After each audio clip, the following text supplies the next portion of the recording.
All right, guys, welcome to episode 4 here on Inside the Huddle. We got Coach Adams in the studio with us today. And, Coach, big win on the road, rivalry game at Poyen last Friday night. Took the win there. How does that game feel? It felt great. We didn't we played better than we did against Fordyce. I know that. I was proud of our O line and our running backs. They ran tough, and my goal for them was to our pass protection at running back was poor, and blocking our ISO plays was poor, and we fixed it. We turned it around. Made some dumb mistakes in the secondary twice against Poyen and gave up. Um, a couple cheap touchdowns. I say cheap. I mean, he put it right on the money. So what happens when you're wide open? You put it right on the money, you go score. But other than that, I was proud of our guys. They played hard, and I was proud of us driving down the field right before half and punching that thing in in a pressure situation. And it's something we practiced, and they took it to the field. So a lot of things I was very very happy with. Like always, a lot of things we have to work on. So to get better going into conference versus Jessieville. But, you look at that and, nobody scores there in the first quarter. And then I think, momentum-wise, punching it in right there before half in that pressure situation really got them going. And they were able to, finish pulling off in the second half. What can you say about your team, coming off that Fordyce game and then making a statement in the second half, the Poyen game, really finishing Poyen off? Yeah, I was just proud of us for bouncing back because I was talking to one of my uh, the man I worked for 7 years before I came here, Coach Clay Toddy. He's a win now, but he had been at Rising since 1998, and he texted me and said, "Hey, proud of all you guys. The common man doesn't usually bounce back." And I said, "That's right, Coach. Nowadays um, we live in a world where everything is about me and it's selfish." And I was proud of our guys for embracing that as a team, and bouncing back from that defeat, because it's easy to hang your head and be sloppy going into the next game. But I thought we played pretty sharp for the most part. The O line did a much better job. We had one of our players was was confused at times on a few things, and we got that corrected this week. But that hurt us a lot. That's why Powen's linebackers were making a lot of plays. But we got that fixed this week, and bouncing back from that Fordyce loss, instead of hanging their head and feeling sorry for themselves, they came to work last Monday and this Monday, and they put the work in and they got better. And we went out there and we bounced back and we sealed the deal. So I was proud of them. And now you move on to the bye week. You've got a bye week before you jump into 3A4 conference play. And really, how do you attack a bye week? When you don't really know a lot about the conference. There's been some teams that we thought would be up there that just aren't really performing in the non-conference. And it basically conference is a big question mark right now, Coach. Yeah, attacking the bye week, like you said, you practice. The fundamentals, go back to fundamentals, tackling, shedding blocks, turnovers. Those are all our circuits we do at the beginning of practices, and going back over our base plays. What are we out of all of our base plays on offense? What's hurting us, and get that corrected and fixed. Show them film, and defensively, same thing. Get back to the basics, and we've done that this week, and gotten a little jump start on our first conference game as well. We had three good days of practice this week, and so I've been really happy with our practice this week and our effort. And yesterday we had a really good practice. That might have been one of the second half of practice.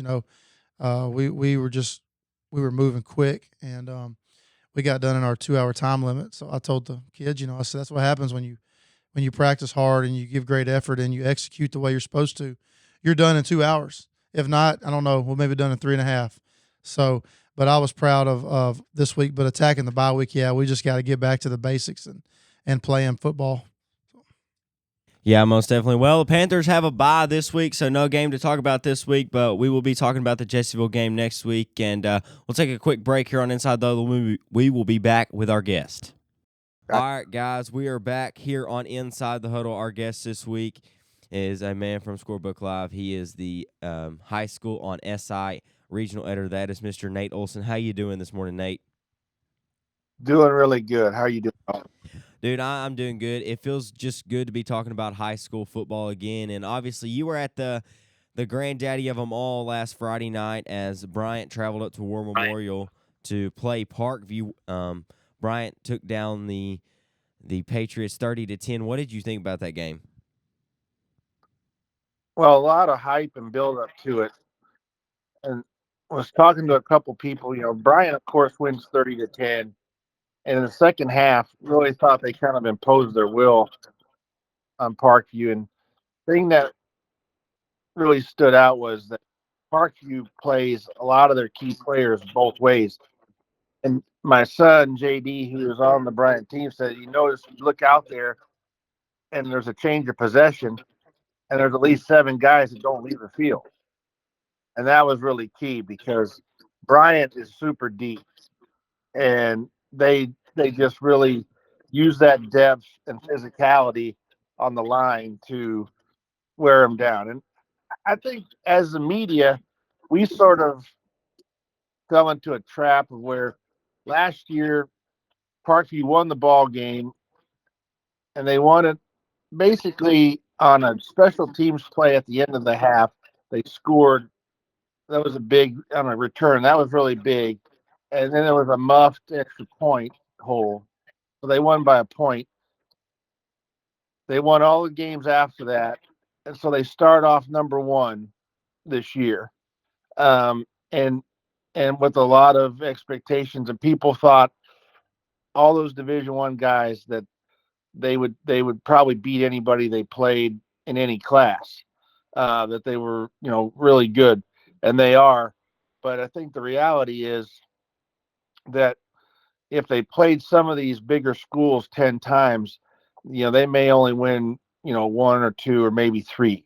And so you look at it, they've played Bryant 3 times now, and they've lost twice. All three were pretty competitive games. This one was the least competitive. And, there was one TV station that said in the headline that this game was closer than it appeared. And I think that's false. I don't think at any point in the second half was Parkview really in the ball game.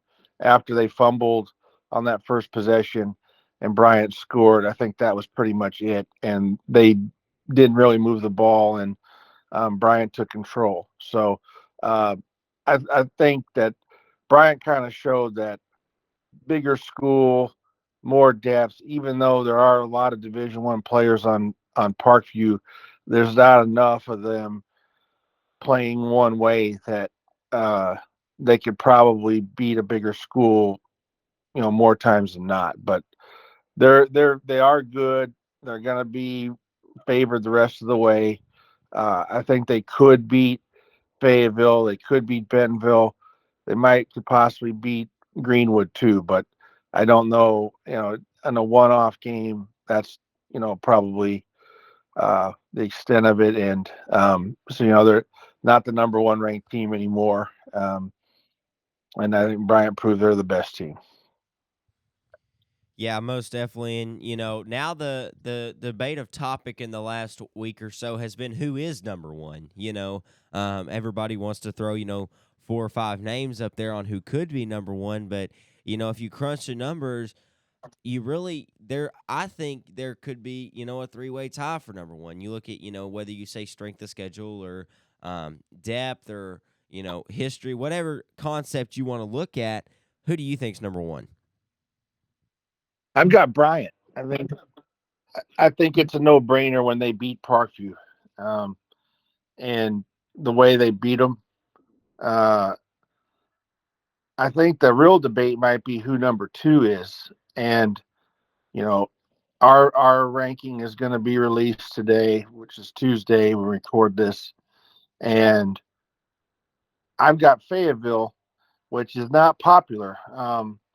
A lot of people are taking Greenwood, but this is why I'm going to give a lot of credit to the teams that are playing out of state and bigger school competition.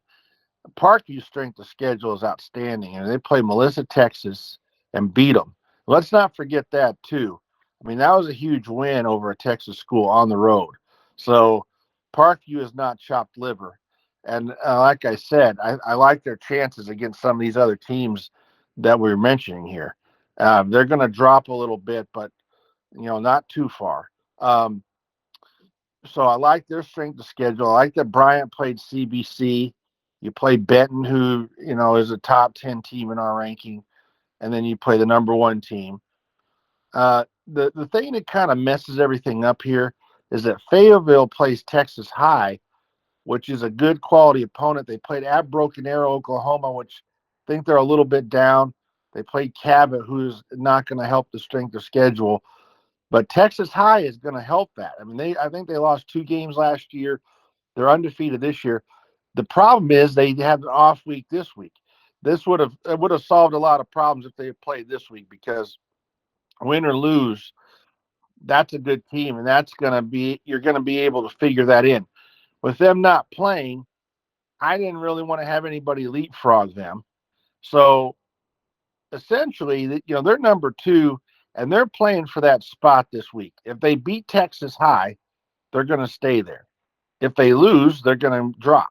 So, and I think that's a fair way to do it, because even though Texas High is good, it's out of state.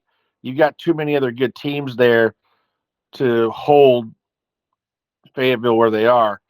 Greenwood plays 3 7A West teams.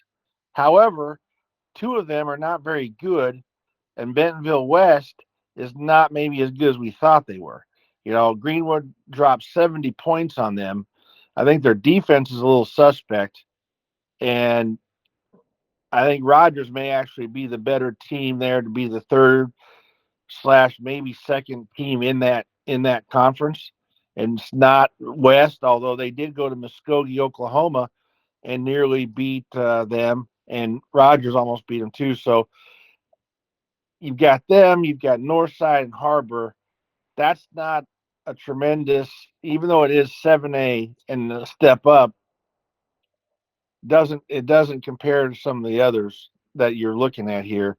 And Greenwood did play Stillwater, Oklahoma twice when they were the defending champion once. That would have bode well for them in this case. But I think I've got a solid ranking here based on all that stuff. But you're talking about mythical matchups, and I really don't want to hear from some people about this scrimmage game with Fayetteville, because I don't take a lot of stock in that. I mean, Bryant, their starters were up 9-0 on Camden Fairview. Is Bryant 9 points better than Camden Fairview? I mean, Camden Fairview is a good 5A team, but they play a regular game. I don't think it's close. But that's the key word there.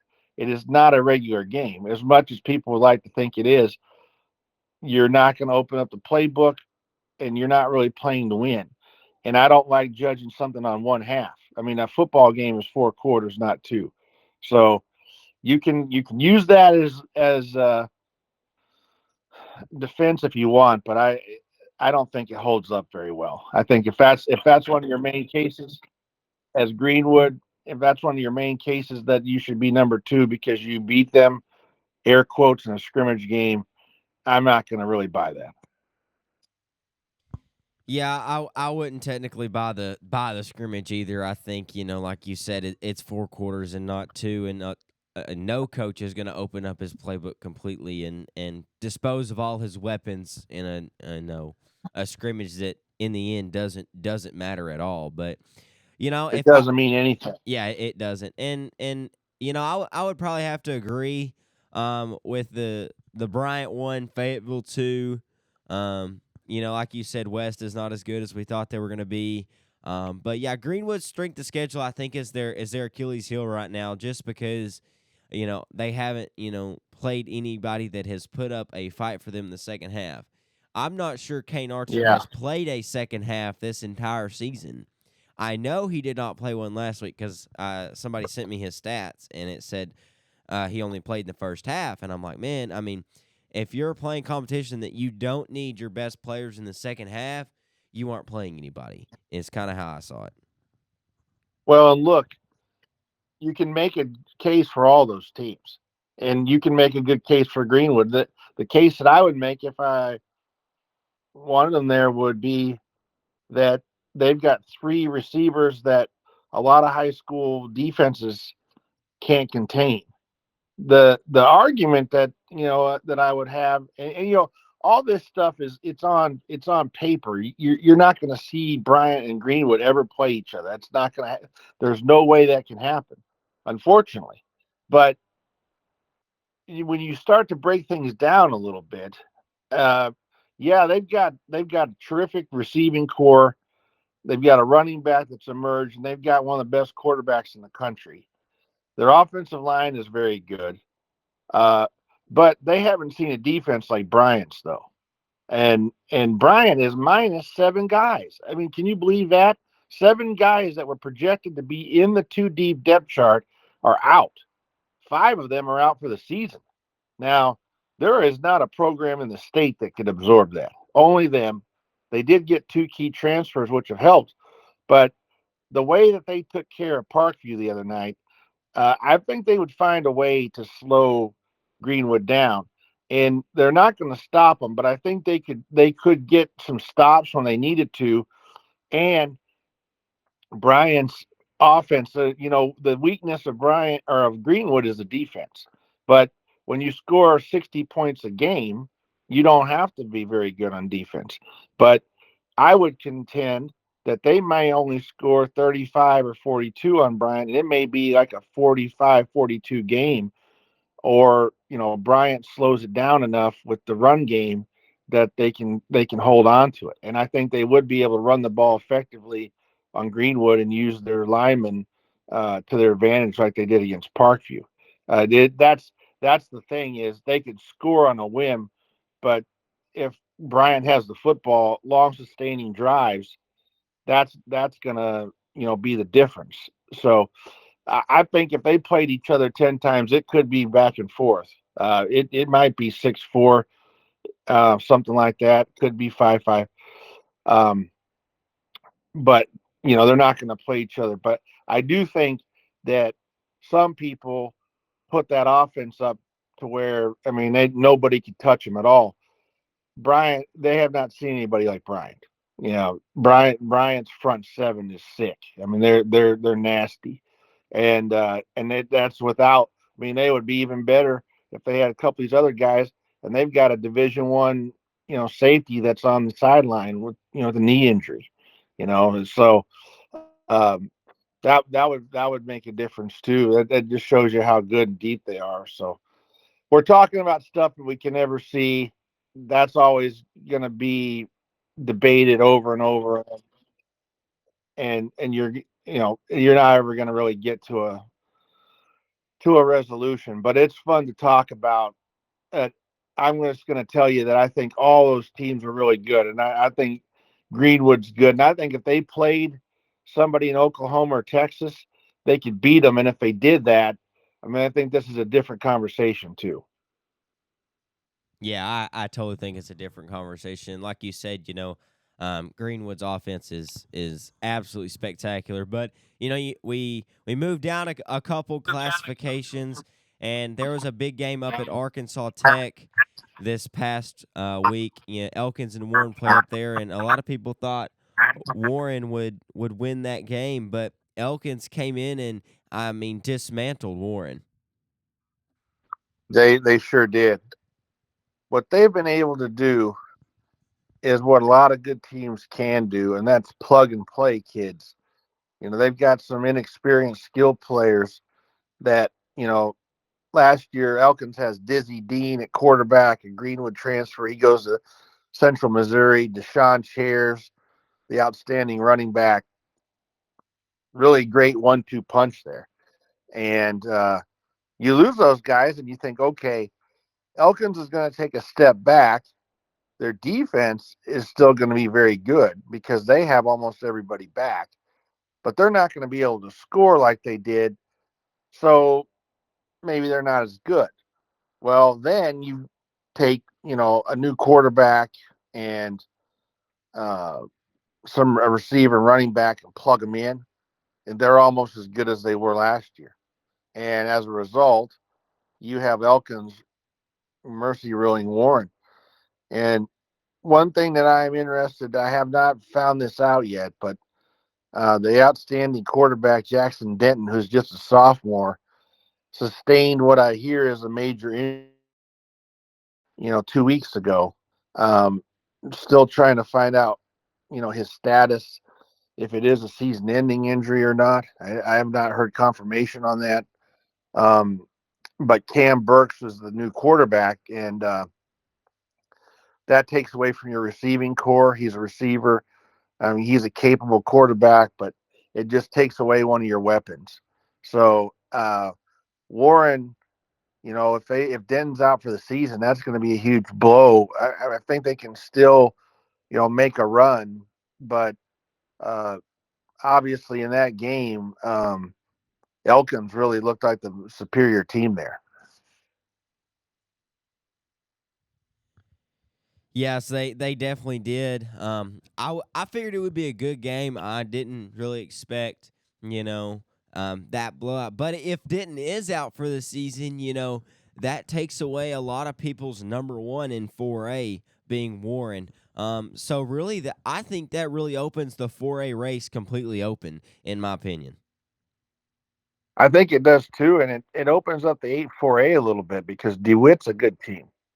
And maybe with that happening, DeWitt beats them and they take that number one seed there. I mean, not completely ready to write Warren off, but um, we just have to kind of see what the situation there is. I also don't know, is anybody else missing. That's stuff that I want to find out. I'm going to try to watch the tape and kind of see who's there and what happened. But I think the biggest thing is you just have to give a lot of credit to Elkins. They're well coached, and they obviously have some guys on offense that are doing the job. And that was all they needed. We knew they were going to be good on defense. They were very good on defense last year. You have almost everybody back from that unit, and now you've got an offense that is similar to last year's. So uh, Napier at quarterback and a couple other guys that have subbed in admirably for those skill players. But that's what happens at a good team in a good program. You plug and play kids, people graduate, and you've got somebody that's been waiting in line. And yeah, they didn't get a lot of reps last year, but they they don't need them. I mean, they've worked out in the off season and 7-on-7, and they're talented enough that they can just come in and do it. And you see that a lot at some of the better programs, and that's what's going on in Elkin. So I think it's definitely reasonable to think that they could be playing at War Memorial for a state championship. They get the number one seed out of their league. Look out! I think they could definitely get there. Look out is definitely the right term. But another team that a lot of people in 4A are looking at, and this team being in my region, the Arkadelphia Badgers, they only lose to Lake Hamilton by a touchdown, that being their second loss of the season because they lost to Camden Fairview in week 0. What do you make of the Badgers coming out of the 4A7? I like them, and I like Trey Shucker. Uh, Good coach. I got a chance to see them at team camp in July in Bryant. They were the smallest classification team there, and you're going up against Bryant, Camden Fairview, some other teams, but they more than held their own there. And I liked them. I like their talent, and they've just got a winning tradition, and they've been known to start off slow and then gain speed during the conference season. So they play that's really ambitious playing Lake Hamilton. I mean, that Lake Hamilton's a really good 6A team. Arkadelphia pushes them. They play Camden Fairview, who's a 5A team, who's a playoff team, a team that can make a run. So that's kind of their strategy, is to play teams like that and then get better. And that they know that 7-4A that it's going to be brutal. So their strategy is, some programs might be like, okay, we're going to go play teams we're going to beat, but their strategy is, let us play some teams that are going to push us, and we're going to take that medal with us into the conference season, and that toughness that develops. and we're gonna go win a championship, and that's been a successful recipe for them. I think the 7-4A is going to be real interesting. You know, Malvern, them, Bauxite's had a few bumps in the road in the non-conference, but they played some good competition too. Lost at Monticello, lost to Magnolia at home. Um, Still think they're a good team, and with Marcus Wimberly, but that's going to be a conference to watch every Friday night. There's going to be a good game in there. Yeah, the 4A7 is jam packed, full of action. But if you move on to this week, there's not a lot of games this week because you have week 0 and people have 4 weeks to play 3 games.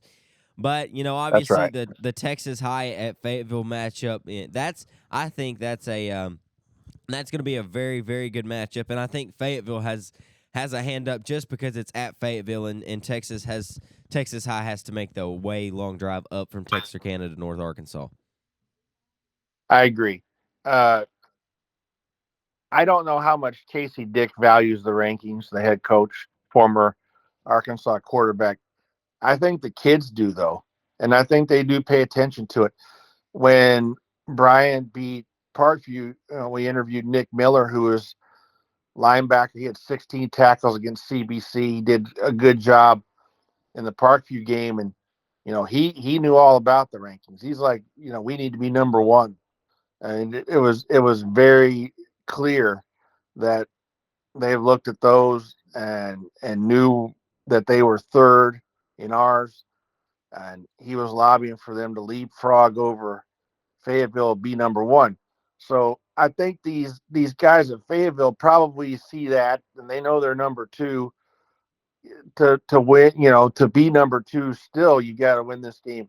So I think the coach, they don't care about the rankings. I mean, they want to win a conference title and state championship. That is what they're looking for, and that they don't care. But I do think that the media with the rankings and things, that does make it interesting, and I think it does make it fun for the kids. So the fact that they're number two and that's riding on this, and that this is a Texas school, that we can all agree, no matter what classification it is, no matter who it involves, if it's a bitter rival or not, we don't want to lose to Texas, Oklahoma, Louisiana, Missouri, or whoever, Tennessee, or whoever else. We want Arkansas to win all these games. It's kind of like your little brother or your or any sibling. You can get on them, but you don't want somebody else to. So we might beat up on each other, but we don't want anybody else to do that. And we take a lot of pride that Parkview goes to Melissa, Texas, and beats them. That Bryant goes to CBC and absolutely, you know, runs over them 28-0 early in the game. And the same thing here. Everybody's rooting for, it should be, for Fayetteville to win, especially Texas, because Oklahoma and Missouri are one thing, but Texas, that is the measure of high school football in this country. And, we're admittedly a couple notches below them, but we can get our shots in. We can win some games against some of those teams. This is a winnable game. Like you said, it's at home. And Fayetteville's a good football team. I mean, I think some people forget, Dalton, this is the defending 7A state champs. I mean, when you're just casually talking about Greenwood being number two and kind of pushing them to the side, I mean, they won a state championship at 7A last year, and they've got a lot of guys back, and they've got a Division I quarterback there that transferred in. So I mean, there's a reason why they're favored to win it again, and a reason why they're number two in our ranking, and they can prove that on Friday night why they are, one of the better teams in high school football in Arkansas. Yeah, most definitely, and they definitely have the opportunity Friday night to really prove something. But I wanted to hit on one thing I forgot about last week, real quick. Is obviously 2 weeks ago, Salem and Prescott played, and Salem had the lead for a while in that game, and then Coach Glass and his squad came storming back to win it, and then Salem goes up to Newport, who Yeah. I think, me personally, this is a personal opinion, I think Newport is the best team in 3A.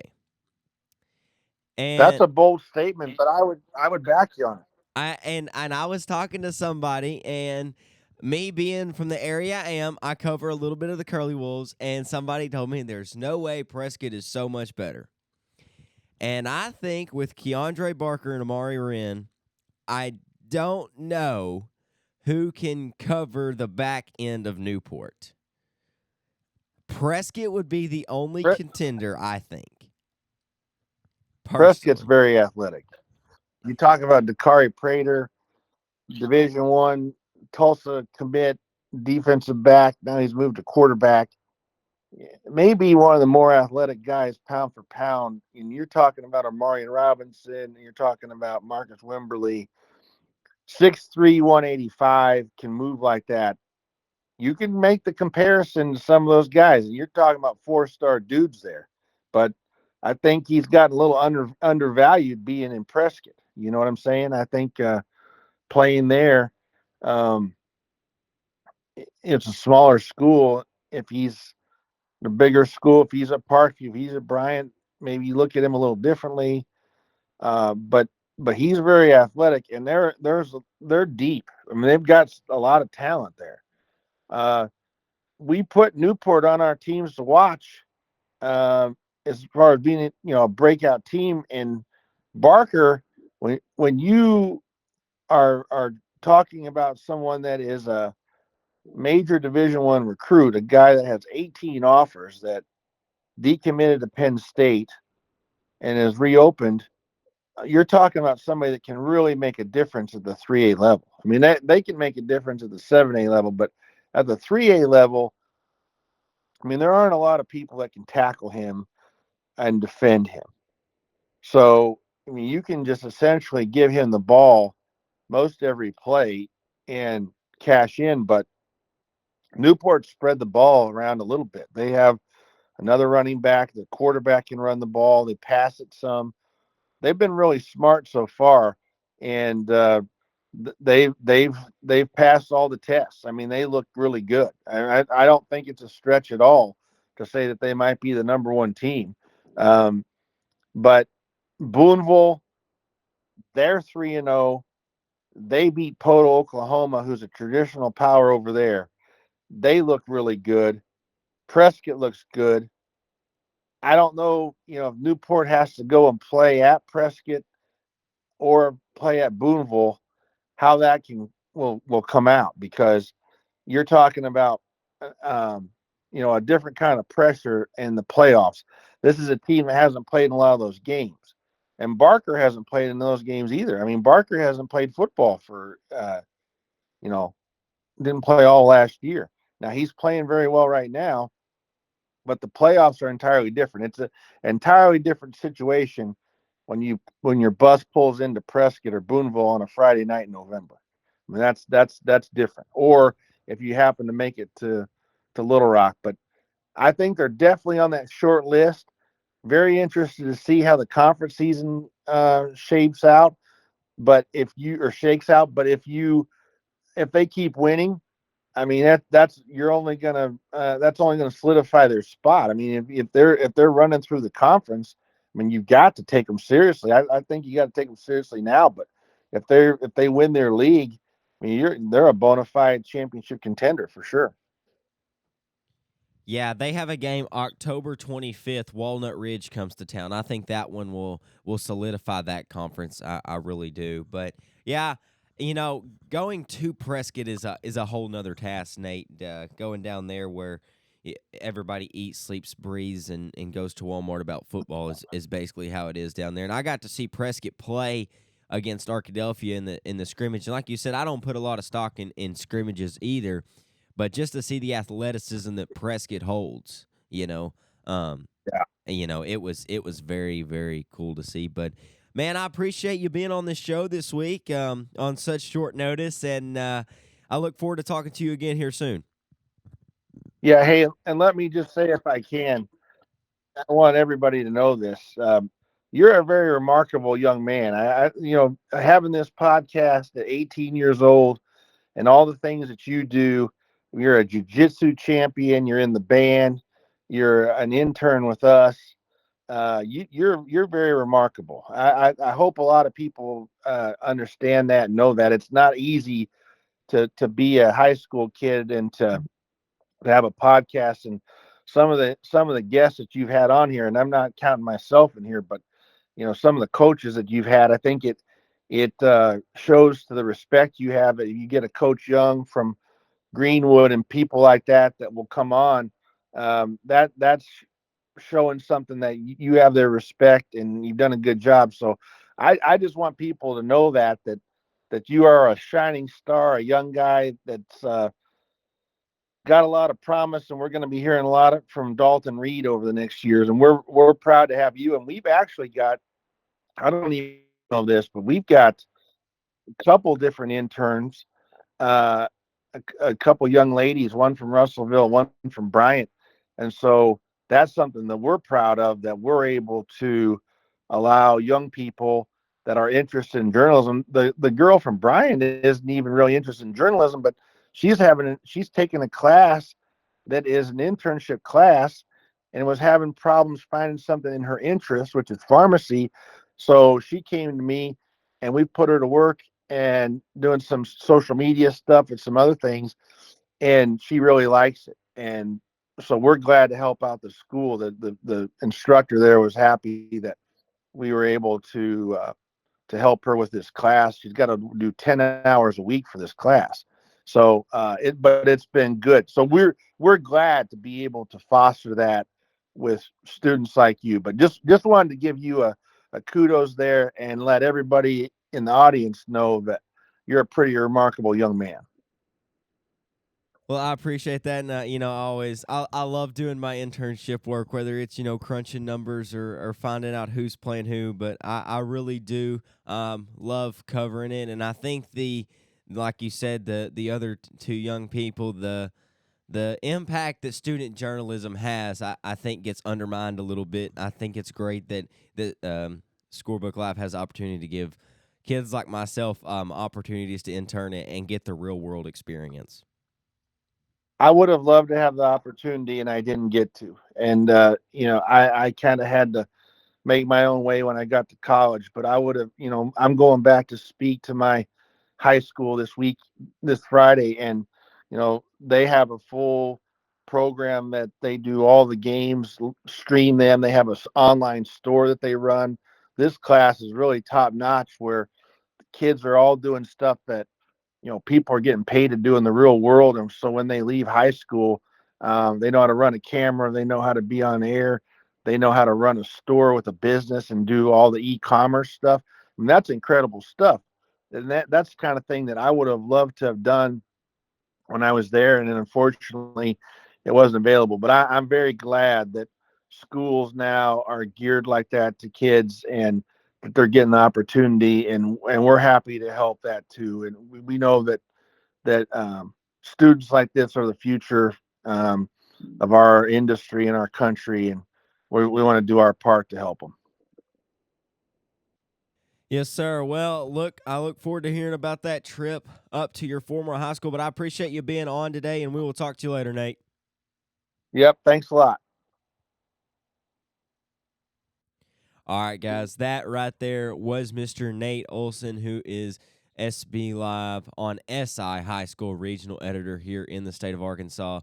Um, Also, my intern boss, a very great guy. I was blessed to cross paths with him here in the last year or so, and he has definitely been a mentor. But great to just talk high school football with him. Couple big games, coming up this week. Texas, it comes up to Fayetteville. Another game we didn't mention is Benton travels over to Searcy and plays Harding Academy. That one ought to be a good one. But that will wrap it up for episode 4 here on Inside the Huddle. One more shout out to my sponsors, Hartzell's Farms and Excavating. Vernon Hartzell down there is doing some great work. He has been a continued supporter of Inside the Huddle. And then Razorback Camper Sales over in Hot Springs. Doing great things. They are the longest family-owned and operated RV dealership in the state of Arkansas, 50-plus years there. Great people, great hospitality. They can take care of all your RV needs sales and service. So y'all go check them out. And just like always, make sure you like and subscribe. And if you want to, get in on the debate on who's number one, comment down below. I will do my best to comment back. Or you can, if you want to find me personally, as Dalton Reid on Facebook and then Dalton Reid on Twitter. If you want to talk high school sports or have a debate on who's number one, feel free to send me a DM or a friend request, something of that nature. But make sure you like and subscribe. We're really trying to get this podcast some more traction, so I appreciate all of y'all viewers, and I will see y'all on the next one here inside the Huddle studio.